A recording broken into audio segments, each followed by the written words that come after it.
want to thank everybody for coming here again. My name is Bridget Bosco. I'm Helen Jane's, hey Greg, I'm Helen Jane's sidekick. Today, this is chapter 2. So we would like to welcome you to the Detroit Free Press Fresh Air Camp as it was. So that's going to be the topic for today. So you have your camp counselors today. So we have our head camp counselor, which is Helen Jane. Sorry. Helen Jane. I know this is COVID brain. Sorry. Yeah. Helen Jane, and then Ruth Anderson in the back, and then Julie Bergeson is on camp duties in Napa Valley right now. So lucky her. So anyway, without further ado, we're going to pass it over to Helen Jane, and she's going to get us started on our little camp program today. Thank you.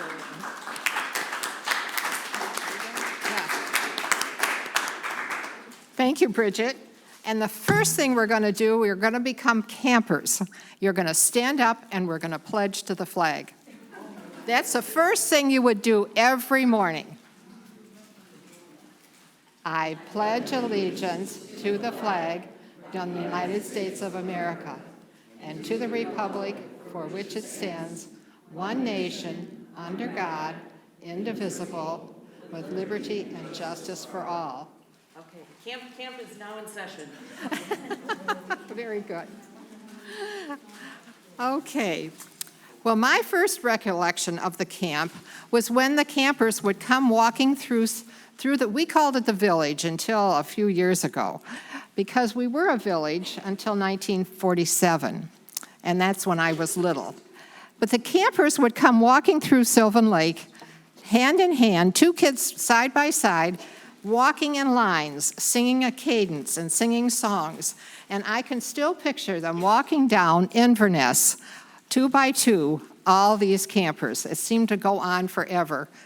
But so I do remember the camp. I remember coming down here and helping, and I'm going to show you a picture of what it was like when we could come, the village kids could come and enjoy their evening programs. And I want to thank Annette, I'm not sure how to say her name. She found the shirt for me at the Free Press, and she's one of the editors at the Free Press, and she helped me also with 3 pages of information from the writer of The Quest, I think it is, about the history of the Free Press. So that was very kind of her just this past week. And I also want to thank Bridget and Ruth and Julie for helping out to get everything all together. Well, Sharon is sitting next to Pete here. Sharon, will you stand up?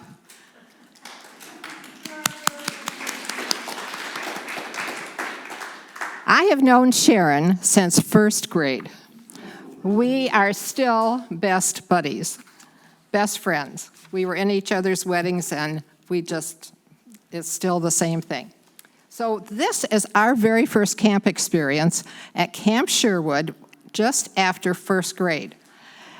So we were quite young to go to overnight camp, but we did, and we survived. And that's the tent that we lived in for a week. That camp is still there. It's a Girl Scout camp, and we just had a wonderful time. Who's who? Now you guess. Can you guess? I'm the short one. Still am. I'm all my life, yes. And I did have braids. I don't know why it doesn't show in this picture, but my mother braided my hair all the time. But at the end of the camp, the counselor did not braid my hair all week. My mother didn't know me.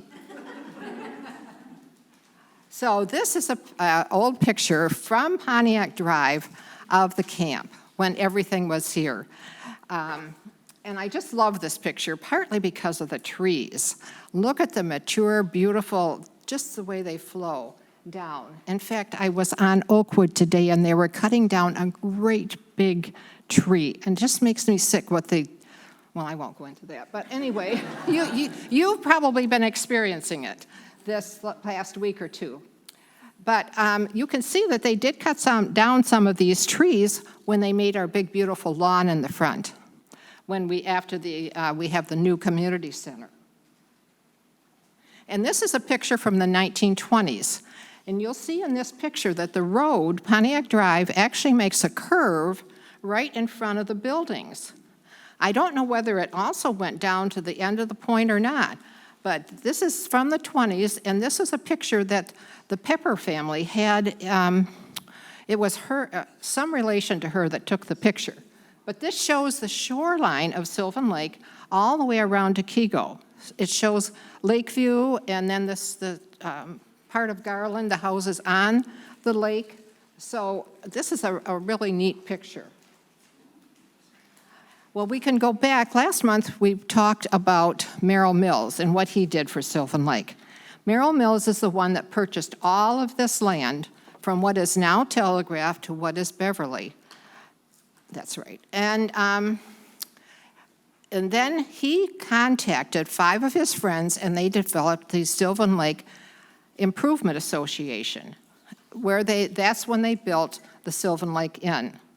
And so he owned all of this property, and if you have an abstract from your property, you will see, quite likely, his name will be on that.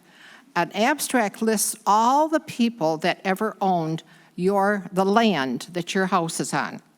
And it's really interesting. You'll also quite likely see Daniel Whitfield's name on there, too, for some of the streets. So anyway, after the inn was here for 10 years, it burned to the ground. So the land was vacant for 3 years, and then Mr. Mills and the Free Press somehow got together and decided that they would have a camp here. And so Merrill Mills donated all of this land, these 4 beautiful acres that you can see both sides of the lake. They donated it to the Free Press for the camp. And this is an old picture, 2 old maps of how to find the camp. Isn't that funny? These were actually in the paper. Well, this is a picture of Arthur Mosley. He is the man that really started the camp. He saw newsboys standing on the corners selling their papers. And he looked at these boys and he said, they need a vacation. They need to get out of the city, enjoy some sunshine, some fresh air, running and playing and having a good time. So Arthur Mosley contacted some farms, maybe in Dearborn or Livonia or downriver, and asked if they would take a boy or 2 for 2 weeks. Well, that worked out really well. The farmers said, yes, we'll be glad to take a boy for 2 weeks.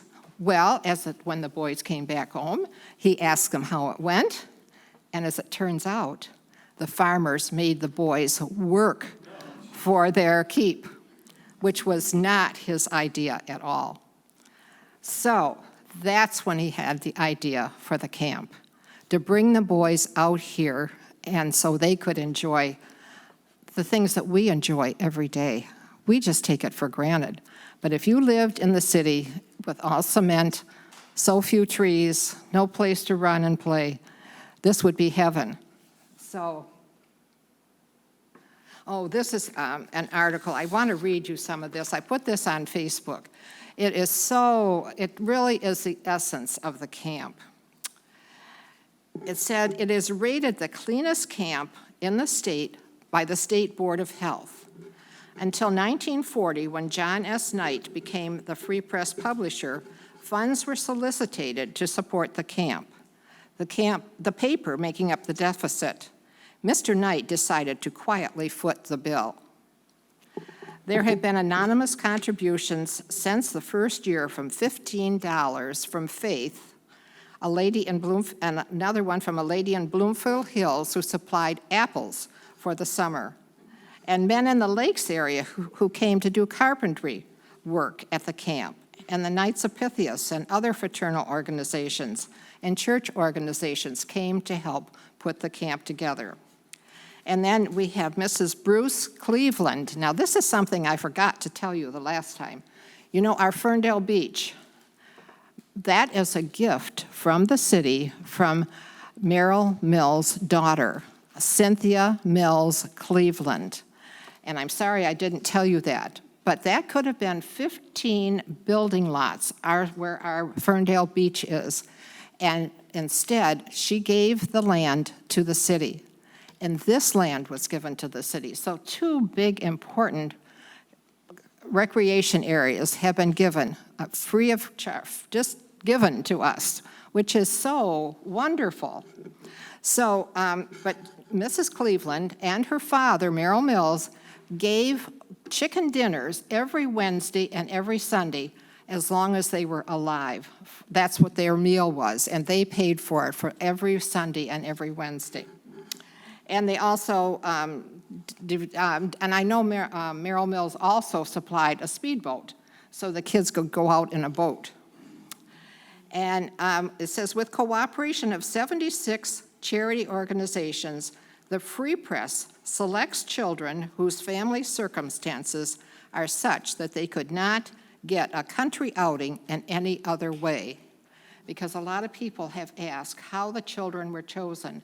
They were chosen by social workers at schools and also these organizations that helped to keep the camp running, so that the children were selected to come here. Children that needed it and children that could not afford it. The children were awed by green grass, fresh air, and were ravenous at meal times. An average of 65 loaves of bread were consumed a day. Can you imagine?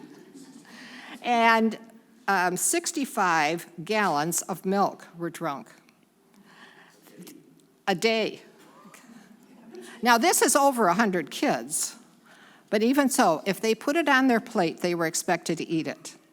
And if they, a glass of milk, they were supposed to drink it. But they didn't have these things at home. So it was just like heaven. But this is the best part. They are part of the generosity and kindness of democracy, where men of goodwill are warming the hand and cheering the heart. Now, where have you heard that before? Right up here. It says, warm the hand and cheer the heart. When they were tearing down the building, she had someone from the Pewabic Pottery Company come and take this down professionally. And it was stored until this building was finished. But it is Pewabic pottery. And it is very valuable. There are not very many, usually when you see Pewabic pottery, it is in tiles that you put in your kitchen, or a lot of them are on floors in bathrooms. But it's very seldom you see letters and words spelled out in Pewabic pottery. So it's very, very special, and we made sure that they put it in the fireplace because it was in the old fireplace here in the camp. Oh gosh, what is that girl's name? Anyway, so Arthur Mosley, he was a Sunday editor of the newspaper, of the Free Press, and so he had a little place where he could write something to the children in the Detroit, and he asked them to send nickels to the Free Press so that kids could go to camp. So they did. Kids sent nickels, and probably larger amounts if they could afford it, but this is what a 1906 nickel looks like, and they called it a vacation. When we think about it, it's going to camp, but they thought of it as a vacation. So, it did work. So this is what the main activities building looked like at the camp. This is a way we would remember it, Sharon. Don't you think? Yes, this is just how it was. This is the building that had a great big room. It wasn't as big as this, but almost. And it had a stage at one end because the children were entertained every night. And I'm going to tell you more about that. So this is one of the very earliest pictures that we have. And I didn't tell you, part of the reason there are so many pictures is because of the Free Press. They sent photographers out here a lot to take pictures. There were articles, there are lots and lots of articles about the camp and what the kids did and the whole thing. So, but I can't imagine letting kids do this. Do you see what they're doing? Kerosene lamps. That would be pretty dangerous. But kids took responsibility at a younger age back then, I think. So that must be why. But this picture is from 1908. This is 2 years after the camp started. And then the girls were invited to come in 1909. Look at this picture. Isn't this precious? What do you notice? The girls are barefoot. And they're wearing dresses. I don't think they had play clothes then. Like shorts and jeans. They didn't, I'm guessing. And I don't really know why they're barefoot unless they only had, they would have school shoes, I would think. So I don't know, but their dresses are beautiful, aren't they? Yes. Aren't they darling?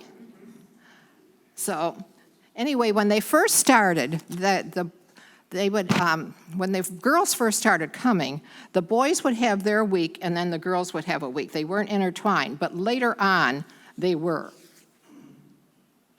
So this is where it shows the camp to begin with. They were just used tents. The girls had khaki tents and the boys had white tents.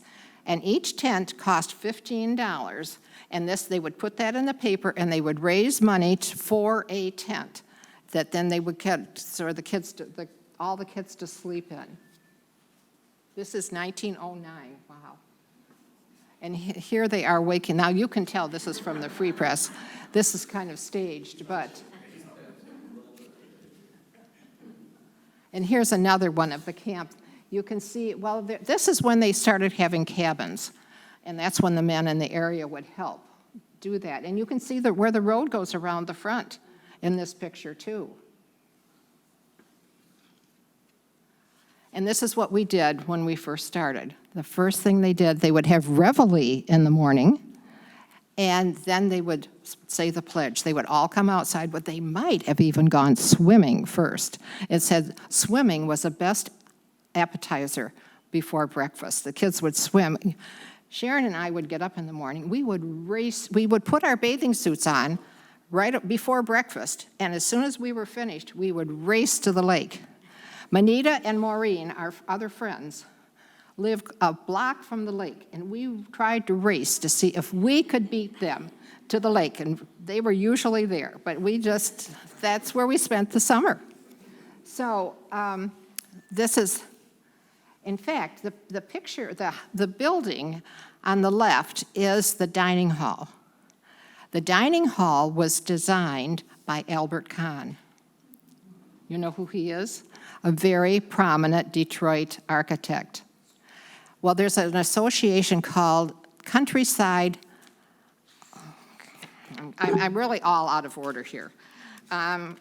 Countryside Improvement Association. It started in 1910, and it's still going.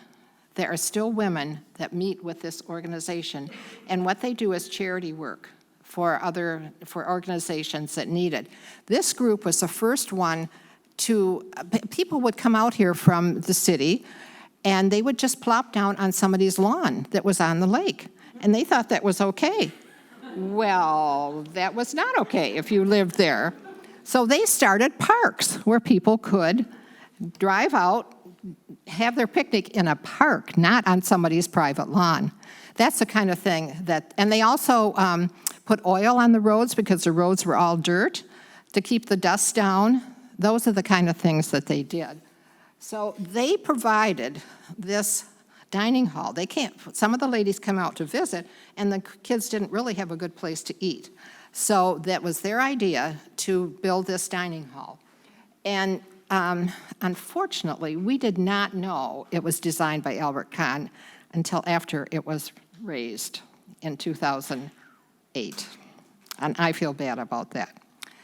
But it was not in good condition. It was over 100 years old, so it was not in the, it was not, well, it wasn't in good condition. So anyway, the ladies had all kinds of fundraisers to pay for the dining hall for the kids. And these are some of the counselors. Most of the counselors were students at Eastern Michigan University, and most of them were studying to be teachers, and this was like a student teaching maybe for them, but it was a good way for them to involve themselves with children. And here's another picture with some of the children and the counselors. This is one of the cottages that the kids in Detroit helped to pay for. It says it's a Sunbeam Cottage, and there must be some reason why they're up off the ground, but I think most of them were like that. And this is a conglomeration of a lot of pictures. Here on the left, the kids are waiting in line to get their meal. They're each holding their bowl, and so they're going to go through the line and to point out, I guess, what they want to eat. And then over here, there are some boys in the kitchen, probably washing dishes. Here in the middle, they're throwing horseshoes, having a good time. And the girls are hanging up the dish towels to dry after they've dried the dishes. So, and I'm not sure what the little one is there. But these are the kind of pictures that they would have in the free press, so people would be aware of what was happening. This is the food. A lot of the food was donated because they were running on a shoestring. Just on donations. So they would go to Eastern Market, they would go around to restaurants, and they would collect what they could donate. And the cooks made all fresh, from scratch meals, 3 meals a day for the kids. And this lady, we have this picture in the hallway right outside the kitchen here. She was a cook for 14 years here at the camp. And it says that they just had wonderful homemade meals every year, every day. Here they are sitting at the tables inside the where they ate. Oh, and swimming was the best thing, probably. In the city, they wouldn't have any place to swim. They did have swimming lessons, and the kids came out here and just had a wonderful time in the water. I don't know if some of you might remember Ray Dahlgren. Oh, Karen is here, his wife.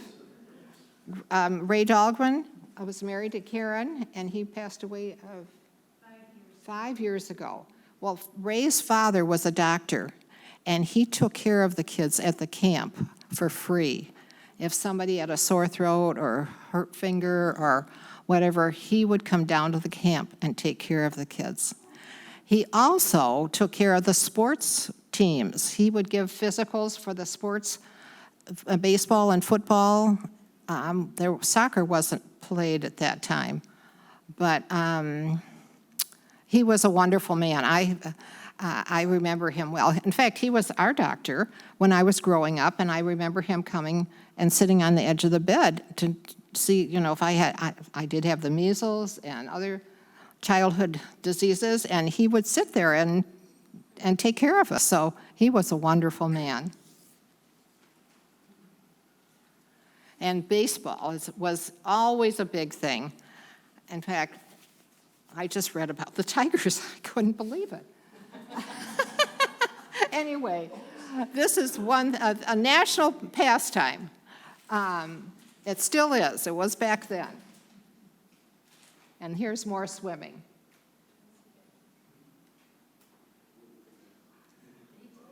And this is something that I learned at camp too, is to make a lanyard where you weave it in. Yeah, you do it with your fingers, and you have a special, it's not rope, but it's flat. Remember that? Anyway, the counselor is teaching them how to do that. And in 2009, 2 men came here from Port Huron, And they were right across the street with a metal detector, finding all kinds of things in the lake. And they found these 2 coins. There are 2 coins. He got 2 so that we could show the front and the back. And it says Detroit Free Press Fresh Air Camp on one side and 1 cent on the other side. And if the kids were good, they would get one of these coins and then they could use it in the camp store and buy something. So we are because we do not have actual physical things from the camp. This is about the only thing we have from the camp. Oh, and this was, Sharon knows the Feezies. The Feezy family lived in the first house, was it the first or the second, right across the street on Pontiac Drive. They loved to entertain. They loved to sing. And so I read I had an interview with their mother, I think, or maybe it was one of the girls. Anyway, she said that they would go from cabin to cabin asking all the girls if they would like to sing or dance or do something to entertain the kids at night. And so whenever somebody said yes, they'd say, come with us, and they would plan something, and they put on a show every single night. And then they even had Red Skelton come one time. Can you imagine out here in the wilderness, almost?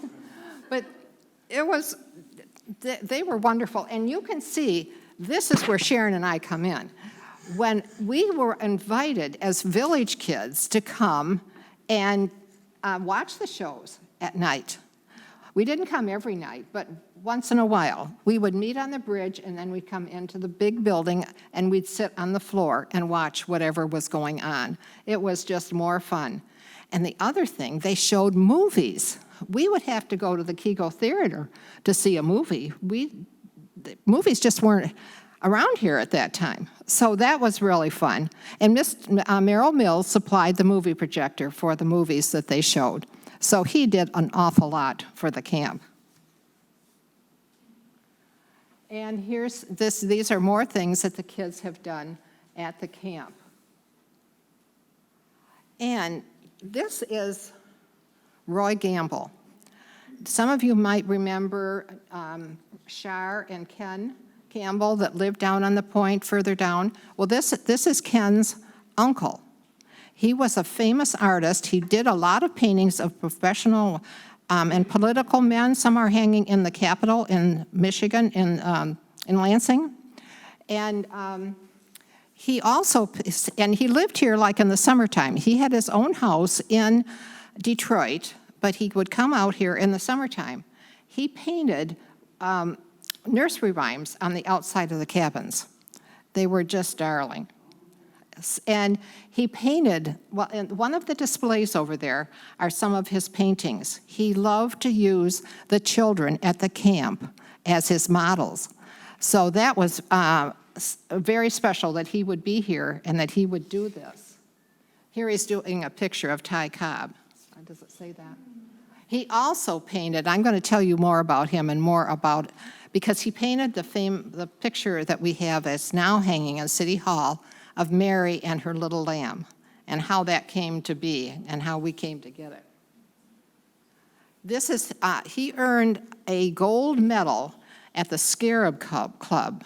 The Scarab Club is right behind the DIA. It's a small little building. It's a brick building. You can go in and look around, and they have beams like this, only they're not painted. They're just wood beams in the ceiling, and they would invite the artist to sign their name. And Roy Gamble was the first one to have his name on one of those beams. So that was pretty neat. But this is his favorite model was this boy, and he won a gold medal for this painting. It's called Freckles. And this is a picture of the boy that was in the paper. It really looks like him, don't you think?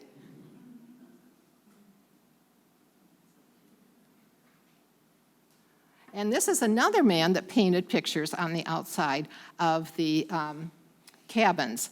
In fact, his niece lived on Avondale, Mr. Nixon. And this is an illustration of a drawing that he would do about the bottoms of the tigers, you know, and so it was really neat. Well, how did the children get here? They came by, first of all, they came by interurban because it was the only way to come. They would leave Detroit, they would come up Woodward Avenue. I told this the last time, but Woodward is a boulevard because of the interurban. It would come up Woodward all the way to Pontiac, go across M59, then come down to Telegraph and into Sylvan Lake. And in the beginning, it stopped right up here at the corner because that's as far as they needed it to go when it was just for the inn. And then later, it was expanded so that it went down to Farmington. And then it would go down Grand River and down to Detroit again. So the kids came on the interurban, which would really be a fun ride, wouldn't it? And then Ford loaned them this car. Wouldn't this be amazing to ride in that car? Probably their first time in a car. This, I had to do a lot of research to find out about this car. It's a K model Ford. You know, I've read this, and I'm not sure this is accurate, but Mr. Ford started with Model A, and he went down the alphabet. Is that true? No? Yeah, that's right. This was a Model K, though.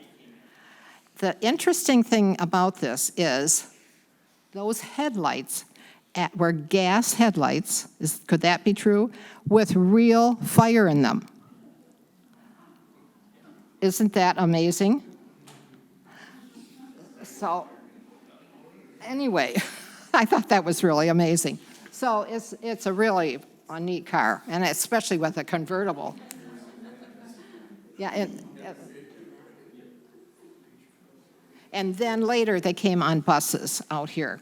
And Mrs. James lived on Benvenue. I've talked about Mrs. James before. She lived to be 100 and, how much, Tina? 3? Mrs. James lived to be 103. Anyway, she lived a block, well, she lived the second house from Pontiac Drive. She could hear the kids on the bus yelling and screaming, coming down Pontiac Drive to the camp because they were so happy to be here. Wouldn't that be fun to listen to that? And again, this is another picture of the camp. And now you can see the dining hall and the one, I did bring a pointer. This one is the dining hall, and this is the activities hall. And the rest are all cabins. So there were quite a few cabins. There were 26 buildings in all, which is quite a few. After it closed, they took one of the buildings and used it at City Hall like a storage area. But then it eventually disintegrated and they didn't replace it, which is unfortunate. And I don't really know what happened to the other ones. This is an old picture of the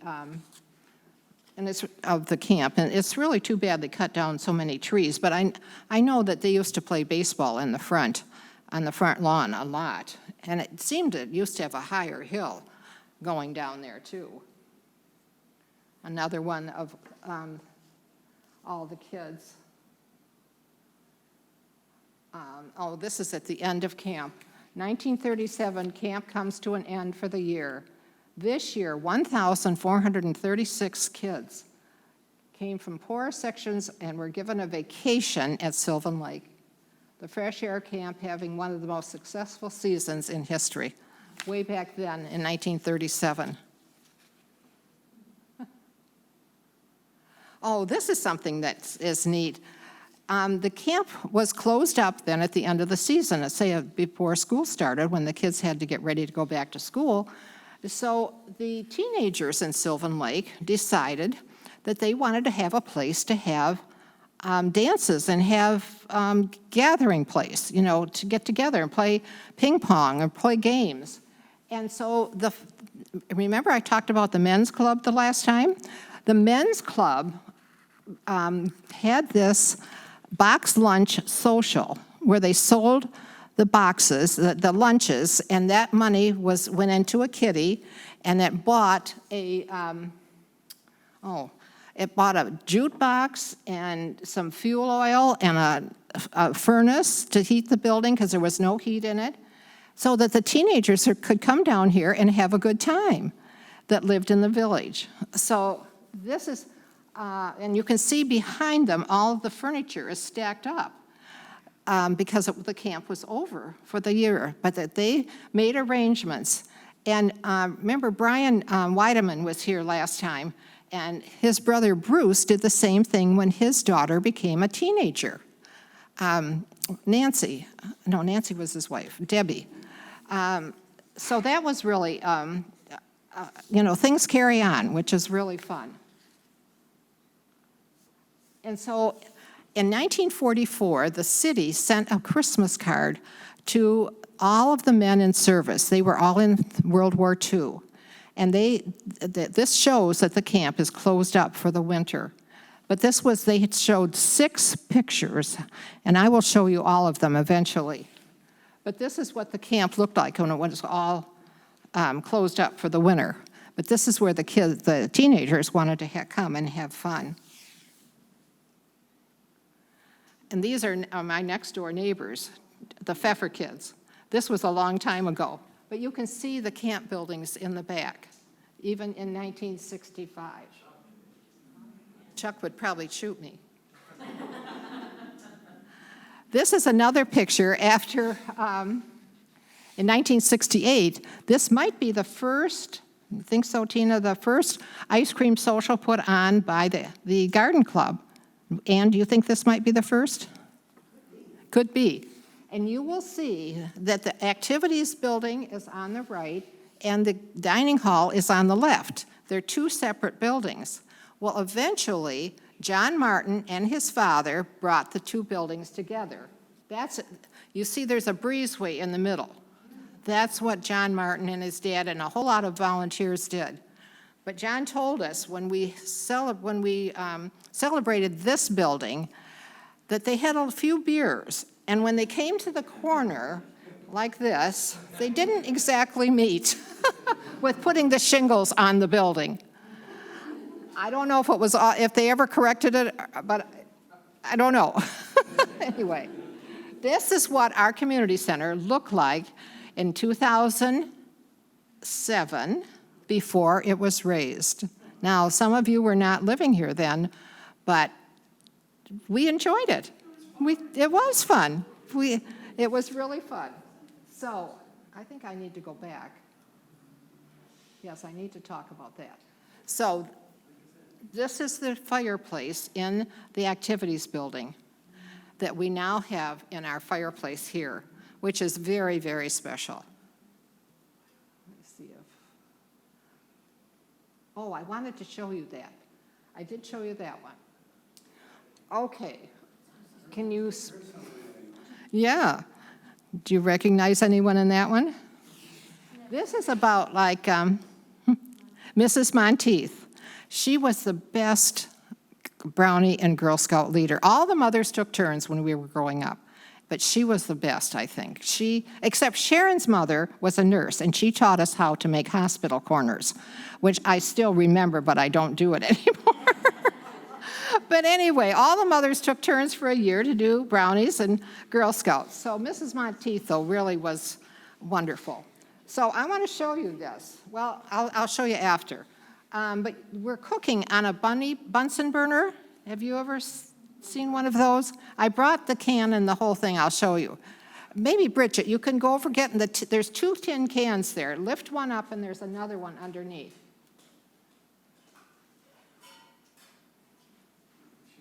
This is how we did it. You take a quart. Is this a quart? Thank you. Yep, you need this. You take a tin can, and you're supposed to cut a rectangle out of here, but I was afraid of cutting myself. Then you take like a tuna can, and you put, I forgot to do this,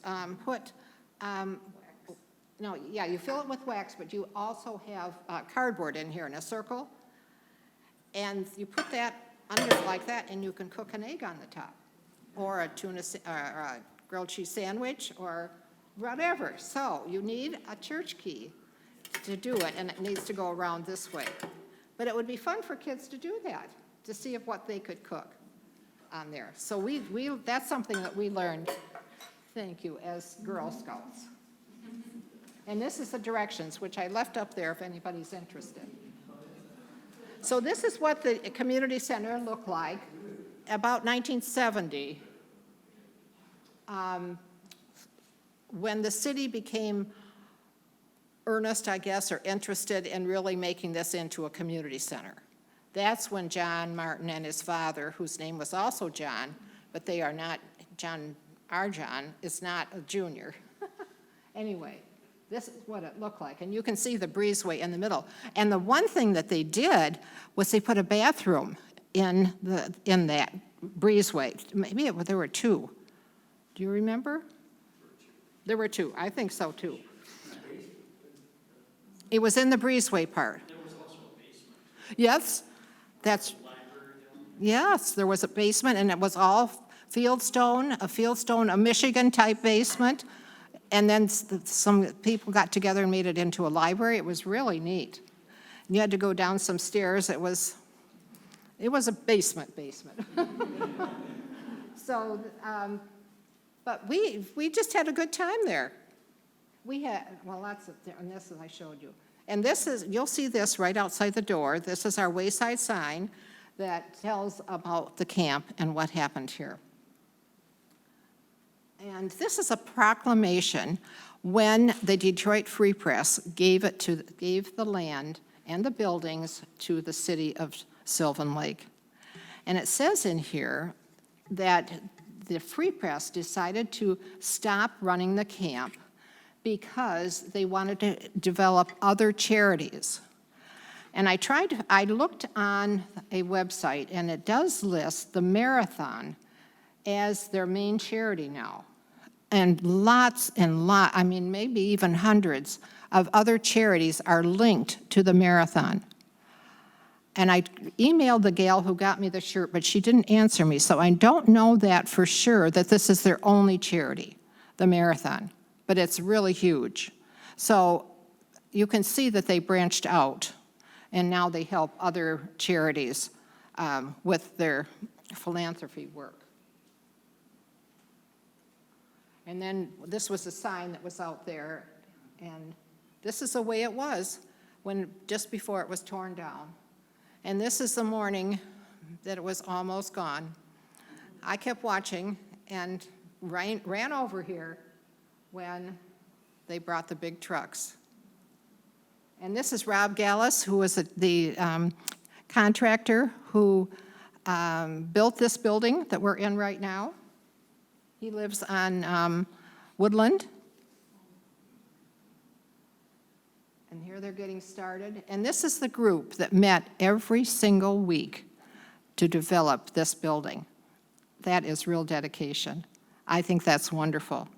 They made all the choices for this wonderful building, so we can thank all of them.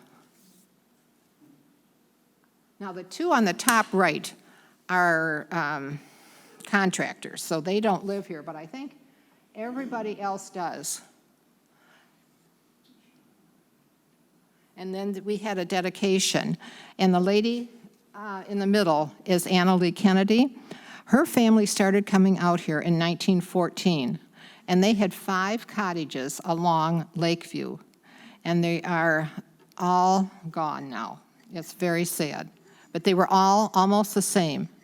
And somebody recently tore the last one down and built a new house there, but they were really unique. They all had a front porch, and they were cottagey. And that's her daughter, Jennifer, who still lives here. She lives in one of those houses. Yes, she lives next door to Mrs. Kennedy's house. Does she live on Lakeview? Yes. In one of the original cottages? No, well, yes, actually, I think it is. And, yeah. Oh, and I talked about this picture last time, so I thought I'd show you. In 1954, Sharon and I were, and all these girls, we were walking home from school one day, and it was a hot day, probably like today. And we said, let's go swimming. And it was in April. So somebody had the idea of calling the Oakland Press. And they came and they took our picture. But the photographer insisted that we go into the water and get wet. So that's what's happening. And then I also talked about the men's club and how this group, and I thought Brian said there were more, maybe just this many. They wanted to get on the city council because the city council was pretty lackadaisical. They weren't forward-thinking, but these three men were. So they worked hard to get themselves elected to city council. And this is Brian's father, Howard Weideman, on the far left. He is the one that had Garland closed off to telegraph. He's the one that filled in the land at Ferndale Beach, and many, many things. That's what I can think of at the moment. But those are two big, huge events that Mr. Weideman did, and he was mayor of the city at one time. But it's wonderful that these men took over and really got things going here. And this is their campaign. So it must have been only the three. And Joe Levy was the constable at one. He was the justice of the peace. It was still the village. Oh, that's, yes. See, it didn't become a city until 1947. It was still a village. Until 47? Mm-hmm. You know, we had our big party last summer. Yeah, that was for 100 years as a village. 1947 to 2020, no.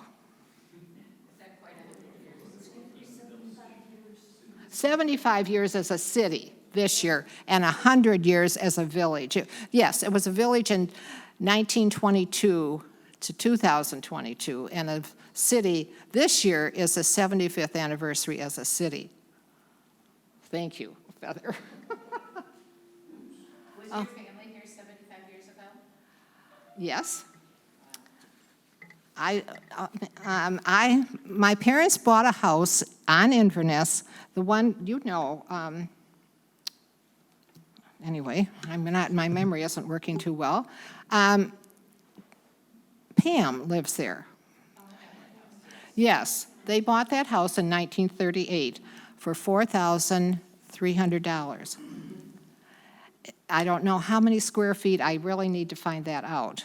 But I was born a year later, and we lived there until I was 16, and then we built a house on Parkway, the house that is a ranch-style house on Parkway, a brick one.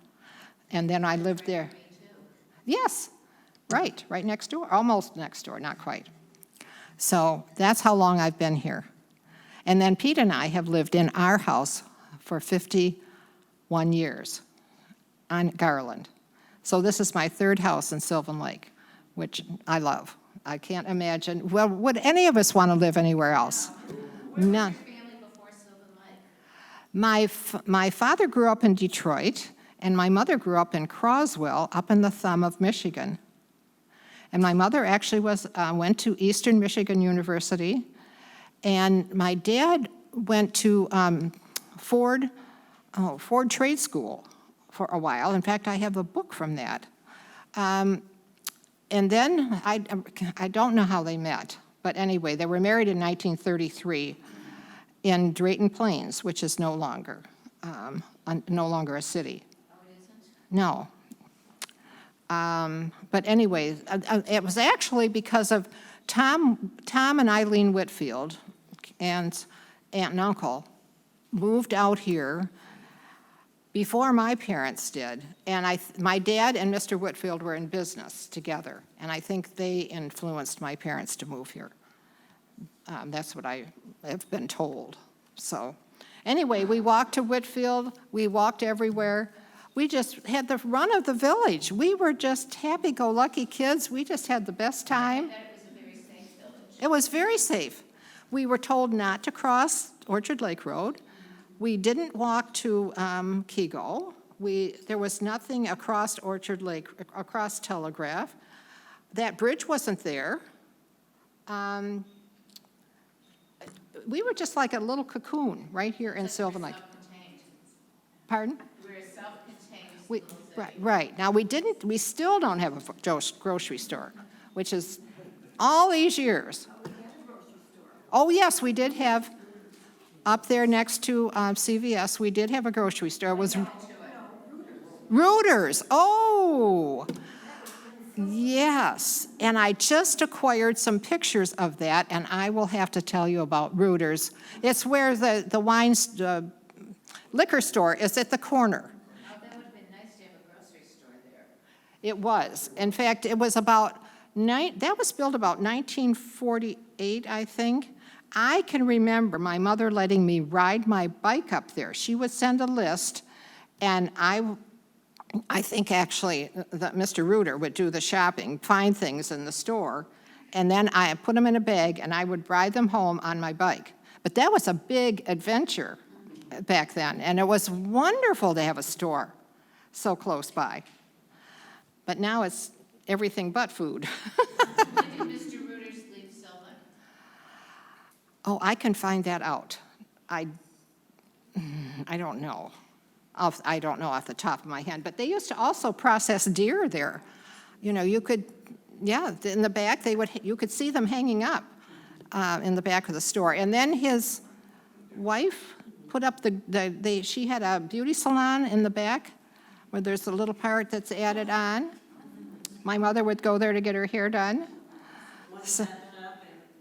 Pardon? One-step shopping. That's right, it was. And it was right next to City Hall. What was the age range of the kid campers? I think they were from like 8 to 12, 12-year-olds that came out here. And they were chosen by social workers at the schools. And some of them also came from Saginaw and Bay City, that area. They would bus them down here for the week. It wasn't just Detroit. I haven't read about Pontiac, but that would make sense. But you know, Pontiac was a booming town then, until about the 60s. Would you say, when they decided to close the Clinton River and put the wide track? Now they're going to take wide track out of Pontiac. It's going to be something different. I don't know. I don't know what they're going to do there. But anyway, I have heard rumors of that, because it really just, people don't stop. They just go around the circle and leave. So it doesn't make sense. There's nowhere to shop, to get off that circle and go into the city. Did you hang out in Pontiac as a kid at all? Not much, no. We just stayed right here. Occasionally, we would go to the theater, the Kego Theater. And if you ever, at the West Bloomfield Historical Society, they have a couple of seats that were in the theater. They also have the popcorn machine, and the marquee that was out that says Kego it's a great big neon sign in the museum, and you can go and see that. So that is really a neat thing to see. And they have just redone the museum, and it is beautiful. You would really enjoy what you see there. So I encourage you to go. Another question about the camp. So the cabins, did they have cots or bunk beds, and how many kids per, I guess maybe they were, depending on how big the cabin was, how many kids per cabin? Yeah, I would guess 6 to 8 kids a cabin. And when I was a camp counselor one summer, and we had an interesting arrangement. It was my last year at Michigan State, and we had, I think there were 4 counselors and maybe 16 kids. Now, this is at camp, it was Camp Oakland. And the kids were also chosen to go to that camp by a school counselor. So, I lost my train of thought. We would have lunch, and then after lunch, we would have an hour where the kids would have a rest time. And 3 of the counselors would be in the cabin with those kids, and 1 of the counselors would be in a class for teaching. So we earned credit toward a class for teaching. So every third day, we would be in a class, and the other 2 days, we would be in the cabin watching the kids. So that was really a unique experience, and those kids were kind of underprivileged as well. So that was and then I did go to camp in junior high with Karen, and we took Girl Scout camping trips too. So, we really had a good time. Helen, do you know anything about what I call the horse trough over there? Well, yes.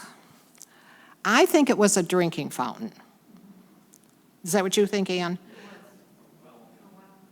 So it could have been for horses.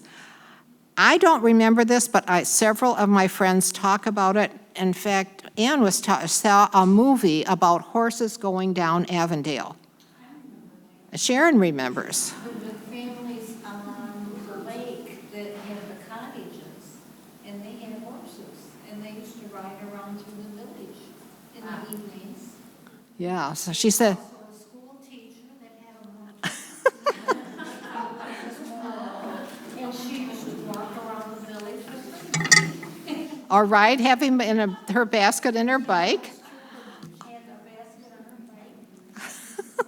Ride around with the monkey in her basket. That must have been so cute. Yeah, it was. Are there any more questions? I think early on, the 2 halves of the lake had different names. Were they changed to timber? When did that change to just silver? Okay, I did show you some maps, I think, the last time, didn't I? Yes. This was Pickerel. Part of this area of the lake was Pickerel Lake, and this was Timber Lake. And that was before Merrill Mills bought this land, because when he bought it, it was all Sylvan. But I don't know how that came about, who changed it or the whole thing.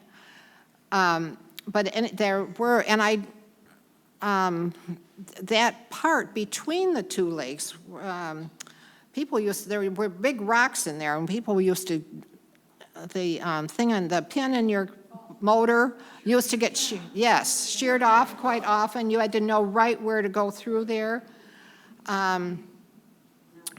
So it used to be narrower. It's just like going into Otter, how that has widened, all those weeds in there. It was always Otter, yes. So I don't know why and how Sylvan changed, but it did happen before 1890, that became Sylvan. This is Tower Beach, and if you looked out here and looked straight to Telegraph, this is where Tower Beach was. The interurban went right behind Tower Beach, and that's why it was developed there. And you'll see right here is a huge slide. It almost looks like 2 slides. And people would ride on a gunny sack. Do you remember those? Like, I think it's just the clicker thing. And people would collide. It was huge. It was way up in the air. But this is 1918. And we found this picture on eBay. Isn't that amazing? That's really the only picture we have of Tower Beach. And this is where people would come on the interurban. They would pack their picnic lunch. It would cost them 25 cents to ride the interurban from the city. They would come out here because it was so much cooler than in the city. The breezes like we had today. They had the breezes, and they would come out here for the day. And they would rent a bathing suit that they would change into in a rented cabin. Doesn't sound too appealing, does it? But, people didn't have if you lived in the city, why would you need a bathing suit? I don't know. In fact, they were wool. I have a picture of my mother in a wool bathing suit. So it was right along Telegraph. You know where they just took down all those trees along there? No, I don't know when it stopped existing, but it was there. So were the other buildings, were they like a restaurant or? Well, that's what I'm going to show you. Yes, those are, actually, I don't, those would be maybe some of the cabins that they would use to change into, but there were little houses along there too, I think. I don't really know about all the other buildings. But this is a store that was there where they sold hot dogs and ice cream. But it says the product of the Pontiac and Sylvan Railway, the hot dog and ice cream stand and the boat rental at Tower Beach. It flourished in the early 1900s as a tourist area on the east shore of Sylvan Lake. So that's where it was. In this picture, a man, Callahan, he belonged to the sailing club in Kego. You might know him, Greg. Anyway, he gave me a whole bunch of family pictures, just wonderful. And this is one of them, and you can see, this is his family in the early 1900s, and this is Tower Beach in the back. And you can see how tall that slide was. I mean, it's amazing. So we know that it was there. Yeah, this shows where it was. See where those, right down, right here is where it was. That was a picture taken just a few years ago. And this is the sign that's down at the beach right by the bathrooms, on the walkway to the bathrooms. We have 8 of these signs around the city that Eric Wiegand, some of you might remember Eric, passed away about 4 years ago, I think. Eric and I worked on these together, and they're very meaningful, especially since Eric helped for me. But we selected the pictures and then the text, and they were put together. Actually, another man actually designed the way they fit together. But anyway, I need to find somebody. I have a map of where the locations are, and I need someone to help put that together so it could be a brochure so people could go around and find where they are. They're all in prominent places. Somebody you know? Oh, there's the rock. You've seen it, probably you just don't pay any attention. Oh, this is the store. This store, if you can imagine Garland. Is it the boat club up behind the? No, it's down here. If you go down to the very end of Garland do you remember? Used to go down to the end of Garland, and Garland would turn to the right and then turn to the left to go out to Telegraph. And that's what Mr. Weideman stopped. He cut it off right there. So this girl lives on the corner of Woodland and Garland. Zielinski, I believe, is her last name. Could be. I have talked to her. This store, if you know where you, if you're in the water, you can see this cement thing here. It's just before you go under the bridge to go under Telegraph. And there was a store there. It was not really a grocery, it says a market. General market. But it didn't sell a lot of groceries. It might have been picnic supplies, that kind of thing. I remember being in there. We used to go buy candy and.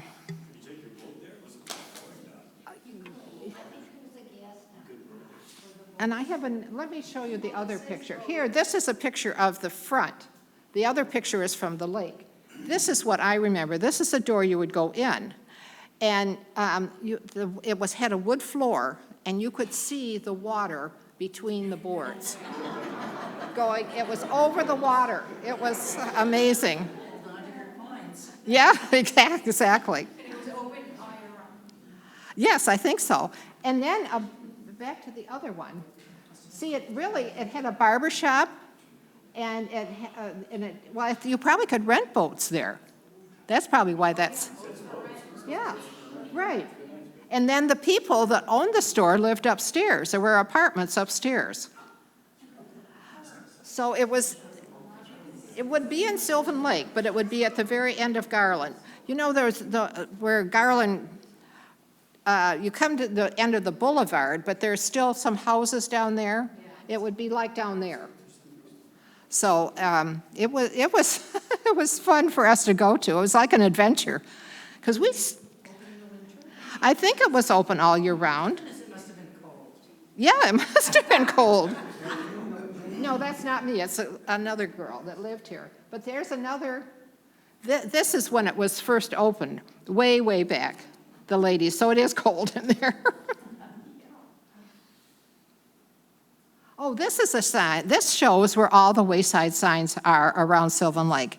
And we can really be proud of this because all of them were paid for by organizations or individuals. And we have more, Pontiac has 50 or 60 of them because they have a lot of, yes, they do. It's amazing. My friend Ron Gay got all of those put together. But they were paid for by companies and organizations, and they tell a story about the reason that their wayside signs is they have, a percentage of the sign was paid for by the Michigan Department of Transportation. So they had to have something to do with transportation. So the one at the Garland and Oakwood is about the trolley. The one here, the camp, it shows different modes of transportation on that. So it had to have something to do with transportation for the state of Michigan to help pay for those signs. But that's where they are. And the latest one, I did talk about maybe before, is at the corner, is right at the, right in front of Stone Soap. And just last week, I went there and I tied a red ribbon, red piece of plastic, on a branch. And if you, here is the sign. You have to walk about 50 feet, and you'll see that red ribbon. And then you look down between the bushes, and you'll see the stake in the ground. That was not that particular stake, but there was a stake put in there in 1817. Isn't that cool? It's very rare, and that's where 4 townships come together. We have Waterford, Pontiac, West Bloomfield, and Bloomfield. So whenever you see a map of Sylvan Lake, it's always in the center of the map. If you see a map of Oakland County and all these townships, we're right in the center. We're just a little dot almost in some of the maps. But that is the reason. So in 2017, John Marshall and I got together and we did a presentation about that location. And he is an expert on maps and put the whole thing together. And this is because of the surveyors. Surveyors started surveying Michigan in 1817 because you had to have the exact location of a piece of property in order to sell it and buy it. You had to know where that was. So we have maps that go back to 1817 that show the exact location of where your property is. And that's what you're going to get on an abstract. The abstracts go back to 1824 when the government owned the property. But we have, it's really interesting. I don't think I have anything more. Oh, and then I was going to talk about the bridge too. But they use chains to measure the land. Each link was about this long. And that's because they could carry it. They even measured the width of the lakes. They measured everything. Yes, yes, you see the car going over? And that's the camp.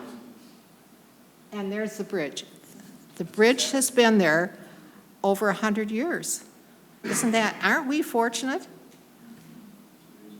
And this is where Midge's house is now, I think. But this is from the Callahan family, too. This is, these pictures are fantastic. Let's see what else I have. Oh, this one shows the bridge. That's why I have it in there. See all the kids on the bridge? That's probably as far as they could go. You know, that the bridge was their cutoff. Don't leave the area, maybe. Oh, I love this picture. This is the Feasey family that used to live across the street. Isn't that kind of romantic? You know, the two of them just so casual there. And look at these fashionable ladies. And that's the camp in the background. See the swing sets? See, it's the same. In fact, it was maybe 10 or 15 years ago they had to replace the spindles. That's not what you call them. And people wanted to make sure that they did it the same way. We wanted them to look the same. We didn't want it to change. And this is a great shot, too, because it shows the boat club in the background and the camp and the bridge. And this is what it looks like today. And Larry Filardo used to live here on Avondale, and he drew several pictures. I think there are 4. And if people would be interested, we could do this again. He gave me permission. I met him at a meeting one time, and there's one of City Hall, the boat club, this one, one other one. And they were made into note cards. And I think that would be, if people would be interested, we would have to find out how much it would cost to have note cards made out of these drawings that he did. But he did give us permission to use them if we wanted to do that. So we could think about that. Oh, that's it. So any more questions? We went way over time, but I hope they can edit this because it's... Sure. Yeah, I put it on... What is it? Oh, I put the link. Well, the Civic Center TV, I should give them a plug. Civic Center TV. Calvin is here tonight to tape this. Civic Center TV, yes.